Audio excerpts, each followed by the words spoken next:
এই গরমে ফালুদা খাওয়ার জন্য এত ক্রেভিংস হচ্ছিল আর মন চাচ্ছিল না যে বাইরে গিয়ে খাই, এই জন্য বাসায় বানিয়ে নিলাম। আমি এখানে রাঁধুনি ফালুদা মিক্স নিয়ে নিয়েছি। এটার মধ্যে 3টা স্যাশে ছিল। তো একটার মধ্যে চিনি, সাবুদানা, নুডলস যা যা থাকার এগুলো ছিল। আর এখানে 2টা স্যাশেতে 2 কালার জেলি পাউডার থাকে। তো জেলি বানানোর জন্য আমি প্রথমে 250 মিলি পানি দিয়ে দিব চুলায়। এরপরে জেলি পাউডারটা দিয়ে দিচ্ছি। জেলি পাউডার দিয়ে ভালোভাবে মেশানোর পর কিন্তু 6 থেকে 7 মিনিট রান্না করে নিলেই হয়ে যাবে। প্রথমে সবুজ জেলিটা বানিয়ে নিলাম। একই প্রসেসে আমি লাল সবুজ 2টা একসাথে করে ঠান্ডা করে ফ্রিজে রেখে দিয়েছিলাম 30 মিনিটের জন্য। আপনাদের কাছে আরও সময় থাকলে আপনারা আরও বেশি সময় রাখতে পারেন চাইলে। তবে 30 মিনিট রাখলেই কিন্তু জেলিটা একদম জমে যাবে যদি পানির পরিমাণটা ঠিক থাকে।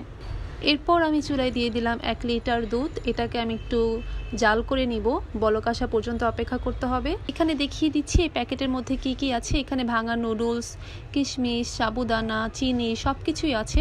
আপনাদের আর কোনো কিছুই এক্সট্রা করে অ্যাড করতে হবে না। তো এখানে আমি এই যে বলক আসা দুধের মধ্যে দিয়ে দিলাম। তো দেওয়ার পরে আমি অনবরত নাড়তে থাকবো যেন নিচে লেগে না যায়। তারপর এমন টেক্সচারে চলে আসলে চুলা থেকে নামিয়ে নেব। এর মধ্যে আমি ফ্রিজ থেকে জেলি বের করে নিলাম। জেলিগুলো কিন্তু একদম পারফেক্টভাবে সেট হয়ে গিয়েছে।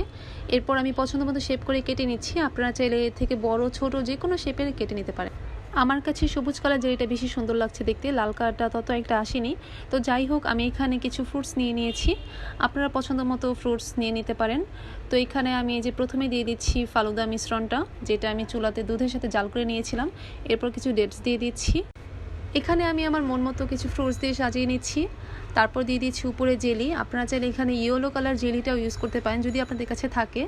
তো সবশেষে দিয়ে দেবো আইসক্রিম। ভ্যানিলা আইসক্রিমটা আমার হাতের কাছে অ্যাভেলেবেল ছিল না, এই কারণে আমি চকলেট আইসক্রিম দিয়ে দিলাম।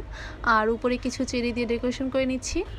আর এই ফালুদা তো আমার কাছে বাইরে কেনা ফালুদা থেকে অনেক বেশি মজা লেগেছে। তো আপনারাও ট্রাই করে জানাবেন কেমন হয়েছে। আল্লাহ হাফিজ।